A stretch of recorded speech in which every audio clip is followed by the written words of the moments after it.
I sent the message the moment the wheels. Audio by Paper 2 Audio. I sent the message the moment the wheels left the ground. Group chat, no shaking hands, no dramatic punctuation, just a tired woman typing with stiff fingers.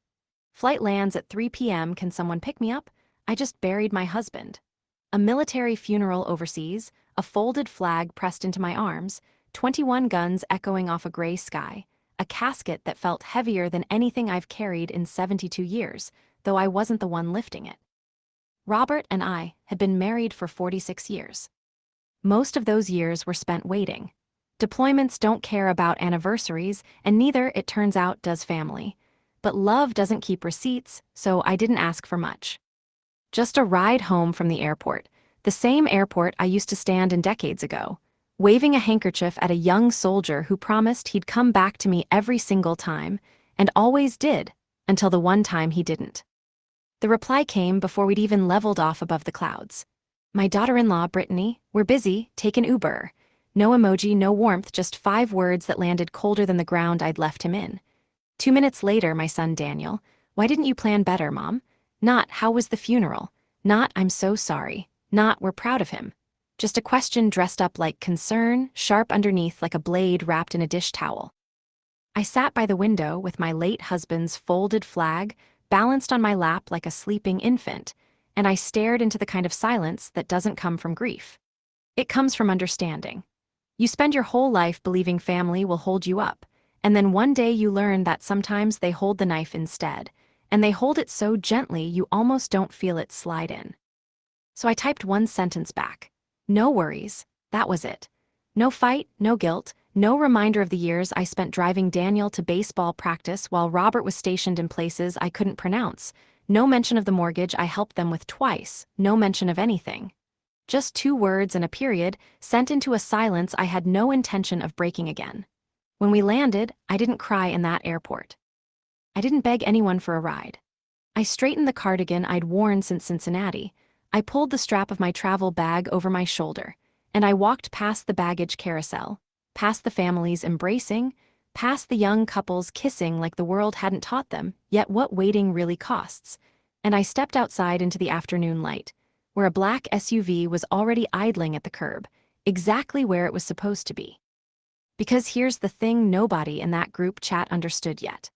While they were busy, while they were typing their cold little judgments from the comfort of their kitchen, they had no idea who else had flown home with me, what I had carried back from that base in my coat pocket, or who was waiting behind the headlines that would run that very night. I didn't send a follow-up text. I didn't post a single word online.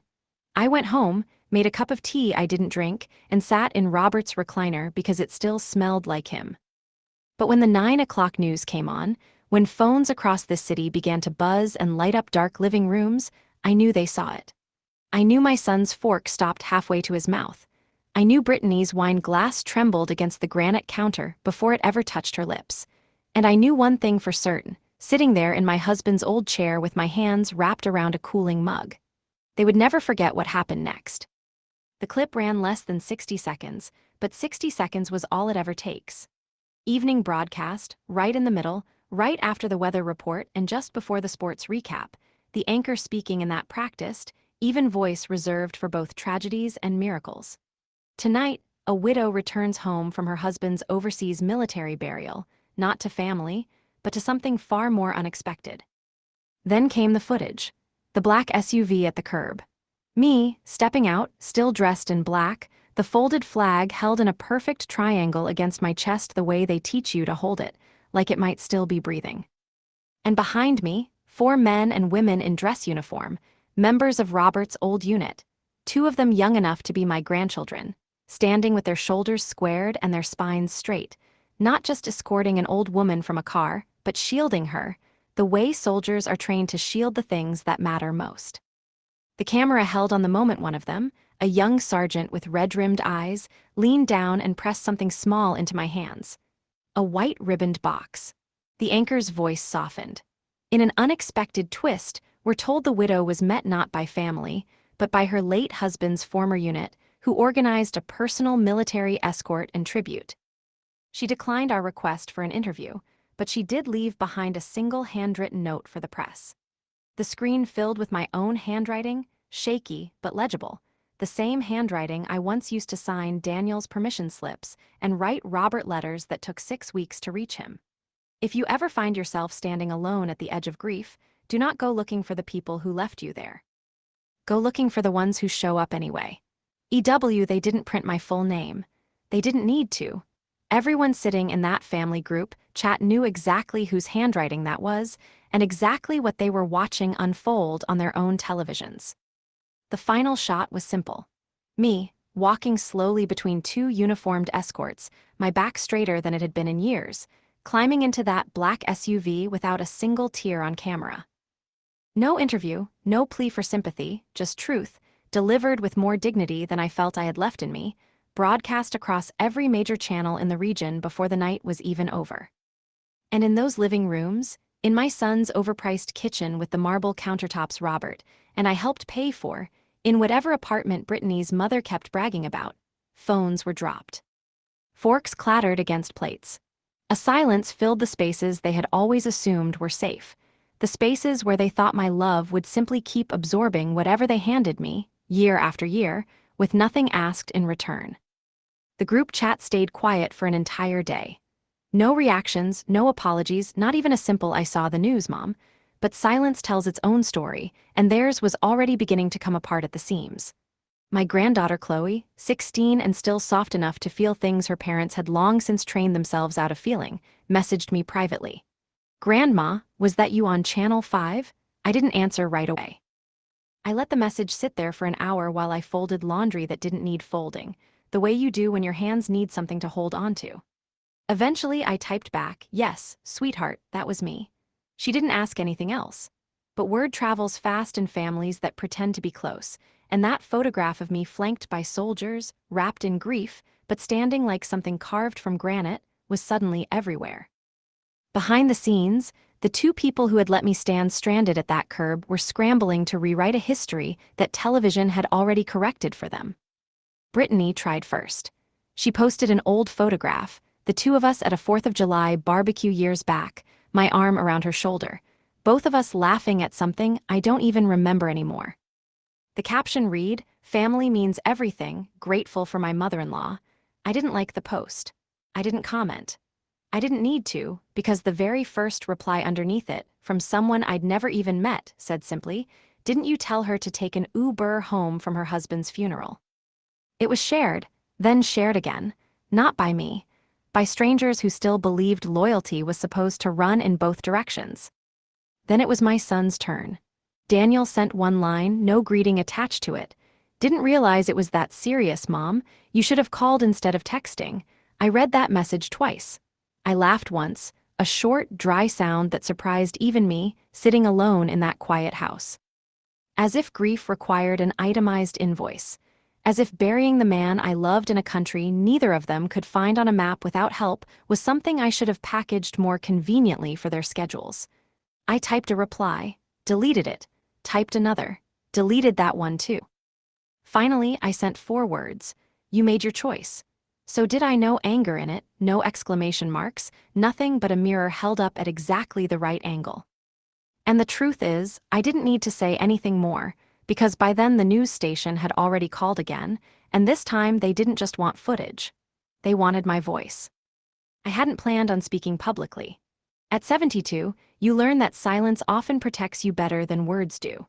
But I had also learned, somewhere between Robert's first deployment and his last flight home in a flag-draped box, that silence sometimes protects the wrong people too.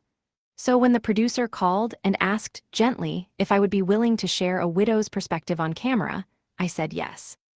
Not for sympathy. Not for attention I never asked for and still don't particularly want. For truth, and maybe a little bit for every other woman my age sitting alone in a quiet kitchen somewhere, wondering if anyone would notice if she simply disappeared. The interview was filmed in a small studio with soft lighting and no audience, just a camera, a microphone clipped to my cardigan, and a kind-eyed anchor sitting across from me with his hands folded in his lap like he understood this wasn't a performance.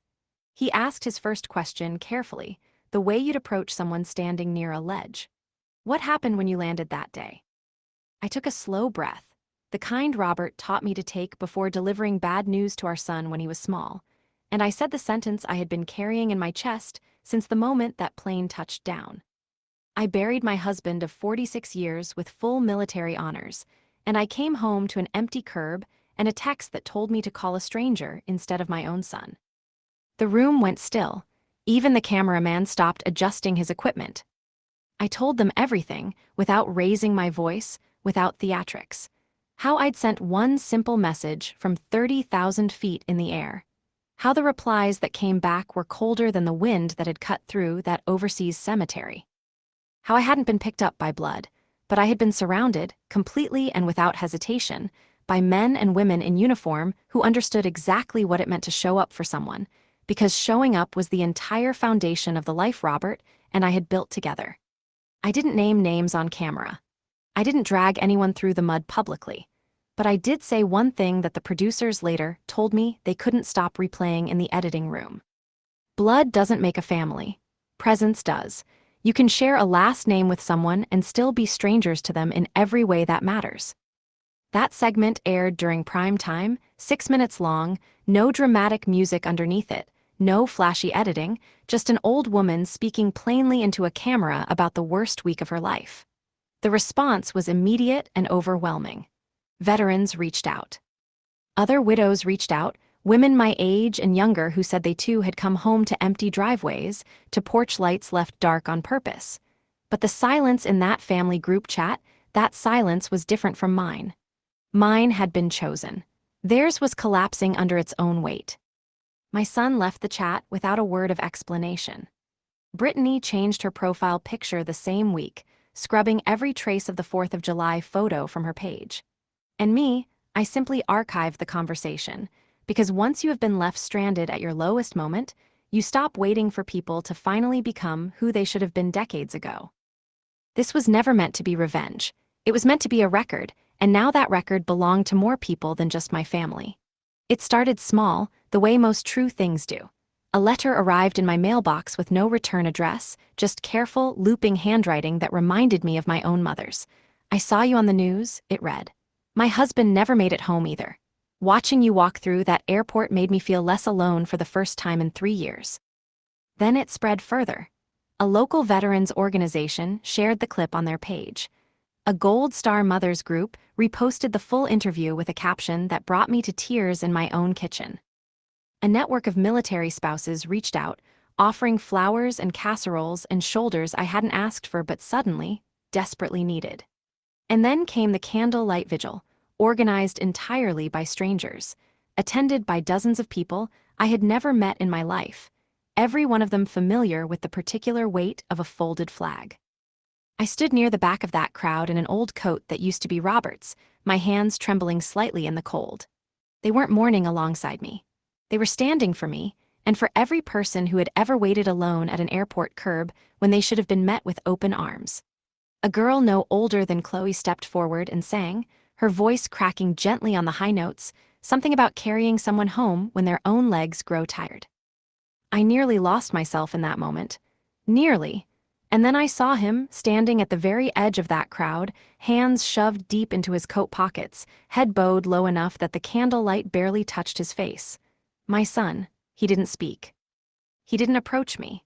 But he saw it, every bit of it, the way complete strangers had shown up with more warmth in one evening than his own household had managed to offer in days. The next morning, a text arrived from him, no greeting attached, the way our conversations had become lately. "Didn't think it would get this big, Mom." I stared at that sentence for a long time, turning over everything I wanted to say in response, the years of birthdays I'd remembered and he'd forgotten, the loans I never asked to be repaid, the nights I sat up worrying about a marriage that had quietly swallowed the son I raised. In the end, I typed only this. "That's the thing about grief, Daniel. It either builds walls or it builds bridges. You chose your side a long time before that plane ever landed." There was no reply. I didn't expect one. By then, this story had stopped belonging to him entirely. It belonged to every woman whispering me too in comment sections across the country.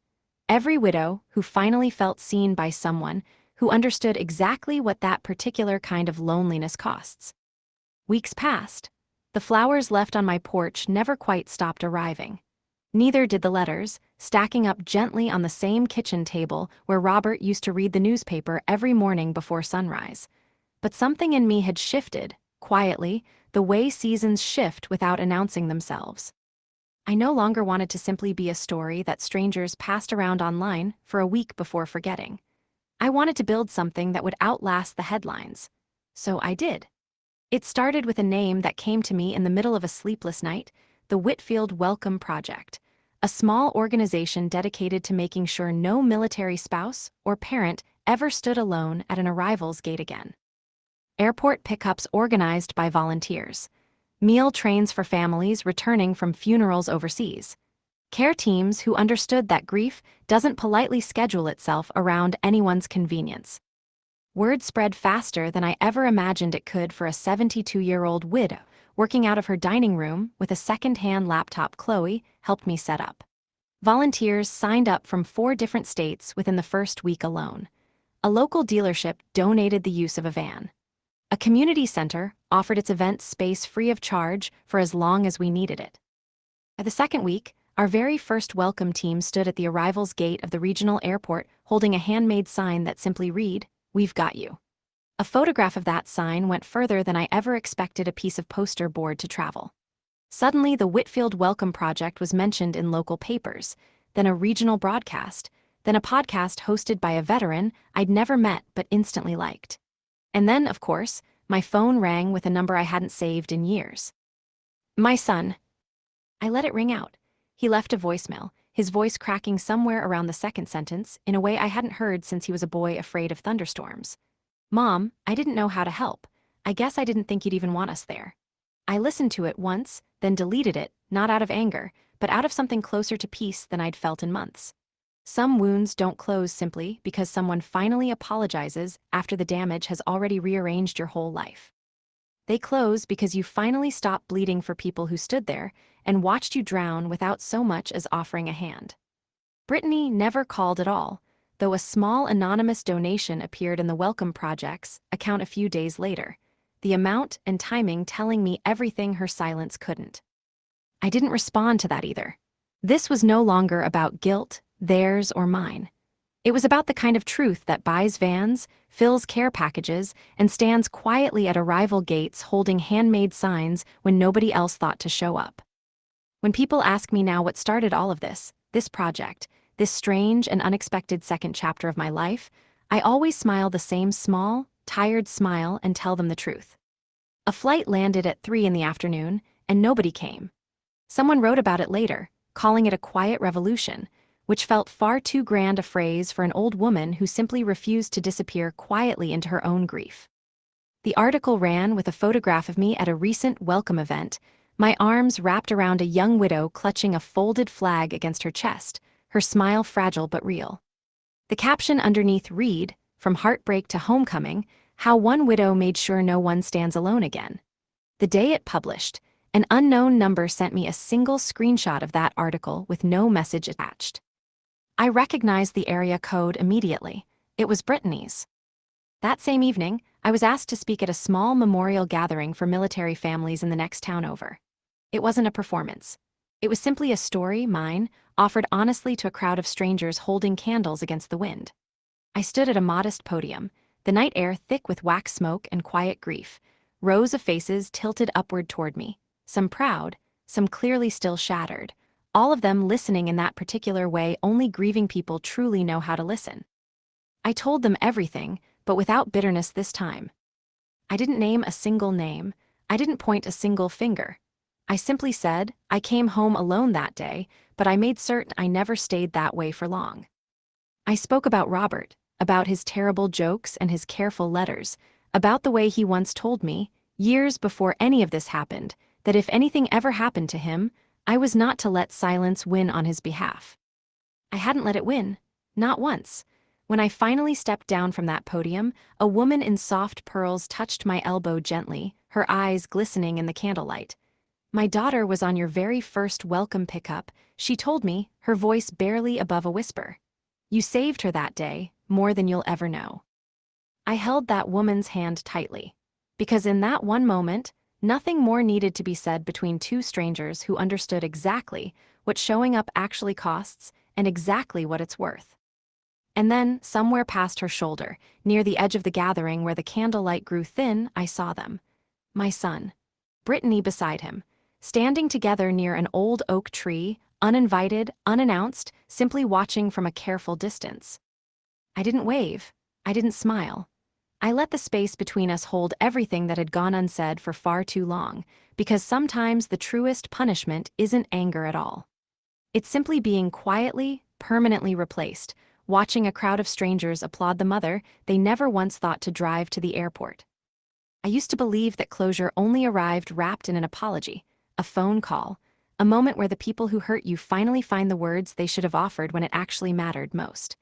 But closure didn't come to me that way at all. It came quietly, late one evening, while I stood alone in my kitchen folding a small Welcome Project t-shirt into a care package meant for another widow I had never met and likely never would. The house was calm in a way it hadn't been in years. No more group chats demanding my attention.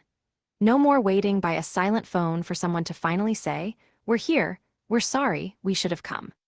Because by then, I had become the one who showed up again and again, for women who reminded me so much of the woman I used to be, standing alone at an arrival's gate with nothing but a folded flag and a quiet kind of hope that someone, anyone, would still be waiting.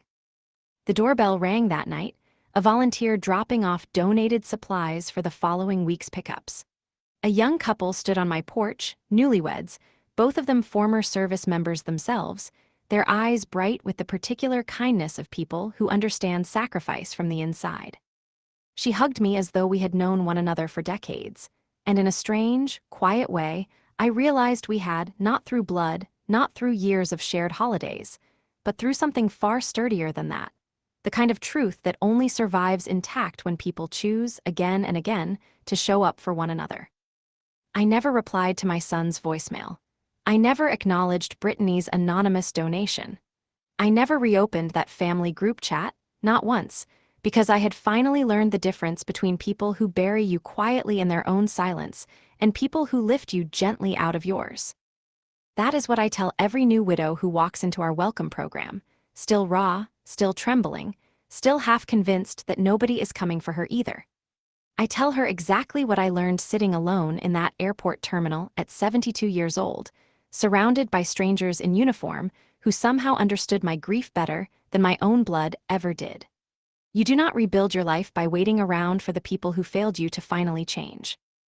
You rebuild it by quietly becoming everything they were never willing to be. And one day, when they are standing at the edge of your new life, watching from beneath some tree they were never invited beneath, when their own phones light up with a kind of news they never expected and certainly never sent, when strangers somewhere are speaking your name with more warmth than your own family ever managed, they will finally understand exactly what they let walk away from that curb. It will be too late by then. But they will understand. And you, by that point, will already be walking forward, steady, upright, and never, not for one single moment, truly alone again. You have reached the end of the text.